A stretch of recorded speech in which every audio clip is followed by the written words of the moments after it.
আল্লাহ বলছে হ্যালো মুসার মা, তো বলে কি হইল? ও শয়তানের শর্তে তো রাজি হবে, কিন্তু একটা ব্যাপার আছে। বলে কি?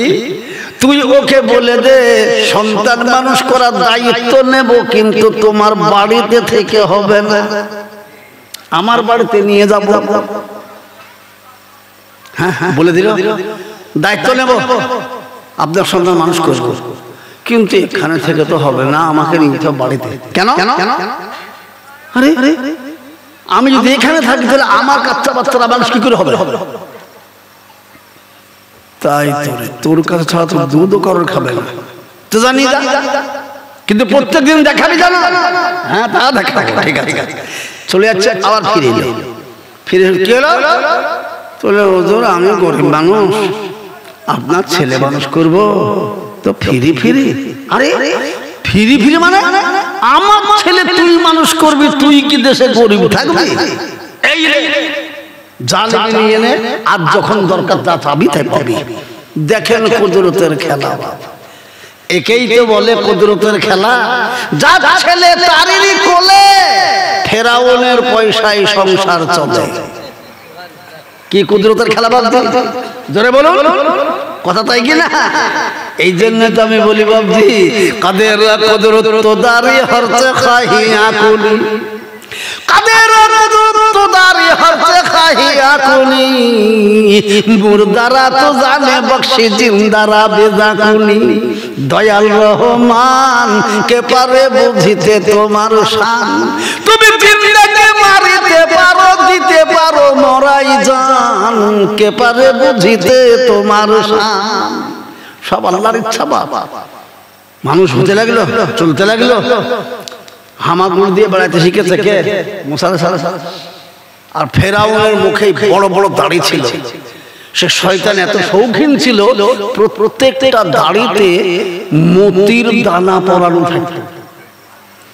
একদিন সকলকে বলছে, আমি আল্লাহ, তোমরা সকলে বলো আমাকে আল্লাহ। দ্বিতীয় বলে আল্লাহ বলে আর কেউ নাই। এই যেমন বলা, আরে হামাগুড়ি গুলো ছেলে ছোট, কে মুসা এমনি করতে করতে এসে কাছে দিয়ে দাড়ি চেপে ধরে করে ফেরাউন কি হইল? এত ছোট ছেলে, এখনই যদি আমার দাড়ি ধরে থাপ্পড় মারে, তাহলে এ ছাড়া আমার দুশমন কেউ নয়, একে এখনই শেষ করে দেব। ছুটে বিবি আসিয়া, কি হলো কি হলো? দেখো এই খবর, কে তোমাকে বাদশা হইতে বলেছিল? কেন? ও ছোট ছেলে বুঝতে আছে, আমাদের ছেলে, আমরা শুয়ে ঘুমিয়ে গেছে, ওই ছেলে খেলতে খেলতে আমাদের উপরে উঠবে, বুকে পিঠে বসে পেশাব পায়খানাও করতে পারে, পারে কিনা? তা তো পারে। তাহলে ওর কি বুদ্ধি আছে? হ্যাঁ তাও বটে। আচ্ছা দাও হলো, এইবার খেলা লেগে গেল, বাপ শুরু হয়ে গেল খেলা। বুঝতে পেরেছেন? আমি শেষ কথাটা বলছি। এই ঘটনাটা বলতে গেলে এ রাত্রি তো পার হবেই হবে, আরো রাত্রি পার হবে তা হিসাব নাই। মুসা আলাইহিস সালামের ঘটনাটা, মুসা আলাইহিস সালামের কাহিনী কোরআন শরীফের শুরু থেকে নিয়ে শেষ পর্যন্ত প্রায় সূরার ভেতরে মুসার ঘটনা আছে। এত জালিলুল কদর নবী, সুবহানাল্লাহ। তো তাই আমার বলার উদ্দেশ্য, বেড়ো না। যখনই বেড়ে গেল, শেষ কথাটা বলে দিচ্ছি, তখনই আল্লাহ বললেন, মুসা যাও, আমাকে মাননেওয়ালা, তোমাকে নবী বলে মাননেওয়ালাদেরকে নিয়ে এই নদী পার হয়ে ওই পারে চলে যাও। হ্যাঁ হ্যাঁ, দলবল নিয়ে চলে যাচ্ছে। কে এসে ফেরাউনকে খবর দিয়েছে? জাহাপানা কি হলো? মুসা তো তার দলবল সুলা চাঁদি টাকা পয়সা নিয়ে দেশ ছেড়ে পালিয়ে যাচ্ছে, তাই নাকি? ধর ধর ধর ধর, আর হাজার হাজার হাতি ঘোড়া লোক লস্কর ছুটছে একবারে। সামনে নদীর কিনারায় পৌঁছে গেছে মুসা আলাইহিস সালাম দলবল নিয়ে, পিছনে তাকিয়ে দেখছে ফেরাউন লক্ষ লক্ষ সৈন্য নিয়ে ছুটছে। আল্লাহকে বলছে, আল্লাহ নৌকা নাই, পার হবো কি করে? পিছনে দুশমন তো হাজির হচ্ছে, তাই নাকি? বলে হ্যাঁ, তোর হাতে কি? লাঠি, মারো পানিতে। তুই আল্লাহ আমি পানিতে লাঠি মারতে চাইনি, নৌকা চাচ্ছি পার হবো। তো মুসাকে আল্লাহ বলছে আমি যা জানি তুমি জানো না, তা জানো মারো না, যেমন মারা। আর মুসা আলাইহিস সালামের সঙ্গে 12টা গোষ্ঠীর লোক ছিল, 12টি পাকা রাস্তা ব্রিজ তৈরি হয়ে গেল। জোরে বলুন সুবহানাল্লাহ। পার হয়ে চলে গেলেন, দল এসে হাজির, তাকিয়ে দেখছে। ফেরাউন বলছে এ মুসার জাদুর রাস্তা, আমি নামবো তো হয়তো। আর কেউ কেউ থাকে মানুষকে প্রশংসা করলে তাল গাছে তুলে দেয়, কি বলেন? তো কিছু লোক বলছে না না, আপনি আল্লাহ। তা দরিয়ার পানিতেও বুঝতে পেরেছে আমাদের আল্লাহ দলবল নিয়ে আসছে, তা নৌকা নাই তো কি করবে, আপনার সম্মানার্থে রাস্তা তৈরি হয়ে গেছে। মুছে পাক দিয়ে হাসতে হাসতে বলছে হ্যাঁ হ্যাঁ ঠিকই বলেছে, চলো। এই যেমন যাবে কিন্তু ঘোড়া নামে না বাবা, জানোয়ার তো বুঝে, যে জানোয়ার বুঝতে পেরেছে আমি নামবো তো মরবো, শয়তান বুঝে না তাই তাই নামতে চাচ্ছে। আল্লাহু আকবার, কিছুতেই ঘোড়াকে নামাতে পারছে না। আল্লাহ পাক বললেন জিবরাইল কি হলো? তো ফেরাউনের কাছে টাটো ঘোড়া আছে, তুমি একটি মাদি ঘোড়া নিয়ে ওর সামনে দিয়ে ওই রাস্তায় হাঁটো। আর অমনি একবার একটা ঘোড়া নিয়ে জিবরিল আলাইহিস সালাম করতে করতে সামনে চলে গেছে। যেমন চলে গেছে আর মাদি ঘোড়া দেখে তো টাটো থামে না বাপ, এত লাগাম টানছে, লাগাম ছিঁড়ে লাফ মেরে দিয়েছে।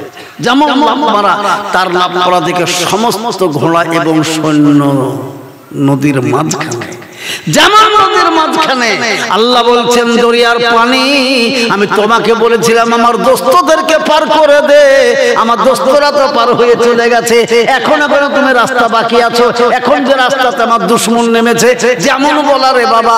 আর অন্য রাস্তা ভ্যানিশ, পানি খাচ্ছার নিচে যাই, উপরে ওঠার বলে মুসা এবার তোকে মানবো, তোর আল্লাহকে মানবো, এবারকার মতো একটু আমাকে দয়া কর। মুসা আলাইহিস সালাম বলছেন এটাই তোর জীবনের শেষ পরিণতি, থাক। তো আমাদেরকে লড়তে হবে না, মরতে হবে না, কিছু করতে হবে না। যে যত বড় এমনি করে লড়বে আর একদিক দিয়ে এরকম করে সে পড়বে, পড়বে, কোনো চিন্তা নাই। তবে শর্ত একটা, কি? জোরে বলুন আমাদের মালিককে, সবাই মিলে বলুন কে? এখনো পর্যন্ত বাঁচিয়ে রেখেছেন কে? আল্লাহ কুদরতওয়ালা। তাই আজকে যে জালসাটা হচ্ছে কোন উদ্দেশ্য? বাবা উদ্দেশ্য বলো, আল্লাহর ঘরে, আল্লাহর ঘরের জন্য। কোনটা আল্লাহর ঘর? আল্লাহর ঘরের নাম কি? মসজিদ। মাশাআল্লাহ, যেখানে কি বলে মসজিদ। প্যারা নবী সাল্লাল্লাহু আলাইহি সাল্লাম বলেছেন কেউ যদি নিয়ত করে আমি মসজিদে নামাজ পড়বো, বাড়ি থেকে ওযু করতে লেগেছো, ওযু করার সময় যত জায়গাগুলো পানি দিয়ে ধৌত করেছো, তোমার ছোট ছোট যত গোনা ছিল সব ওযুর পানির সঙ্গে ধুয়ে মুছে পরিষ্কার করে দিলেন। আল্লাহ জোরে বলুন সুবহানাল্লাহ। এবার যখন তুমি হাঁটতে লেগেছো মসজিদের দিকে, যত কদম ফেলছো প্রত্যেকটি কদমে কদমে একটি করে গোনা মাফ করে দেবে আর একটি করে নেকি লিখে দেওয়া হবে।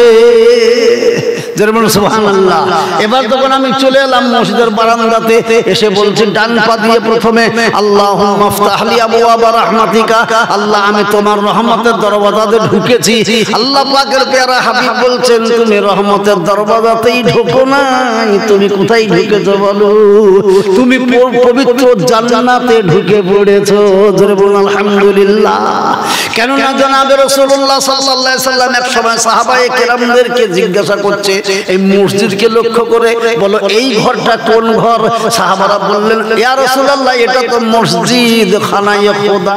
তো বলেন না এটা মসজিদ নয়, এটা হচ্ছে তোমাদের জান্নাত। যে ব্যক্তি মসজিদ দেখেছে সে জান্নাত দেখে নিয়েছে, যে ব্যক্তি মসজিদের ভেতরে গেছে সে জান্নাতের ভেতরে চলে গেছে। এই জন্যই তো নবী আমার বলেছেন মান বানা লিল্লাহি লিল্লাহি মসজিদান বানাল্লাহু লাহু বাইতান ফিল জান্নাহ। কেউ যদি আল্লাহকে খুশি করার জন্য আল্লাহর ঘর তৈরি করে দেয় বা আল্লাহর ঘর তৈরি করাতে অংশগ্রহণ করে, তাহলে সেই দিন থেকে আল্লাহ ফেরেশতাকে হুকুম দিয়ে দিলেন, আমার বান্দা আমার ঘর তৈরি করতে লেগেছে, আমার বান্দার জন্য তুমি তার জান্নাত রেডি করে দাও। জোরে বলুন সুবহানাল্লাহ, জোরে বলুন সুবহানাল্লাহ। তো আমরা আজকে আমাদের জান্নাত তৈরি করব বসে ইনশাআল্লাহ। কই জোরে বলুন ইনশাআল্লাহ। বাবজি মহব্বতের সাথে সবাই বলুন ইনশাআল্লাহ। কই কারা ইনশাআল্লাহ বলছেন? আল্লাহর ঘরের খেদমত করে আমি আমার পিতার, আমার মাতার, আমার বিবির, আমার বাচ্চার জান্নাত রেডি করব ইনশাআল্লাহ।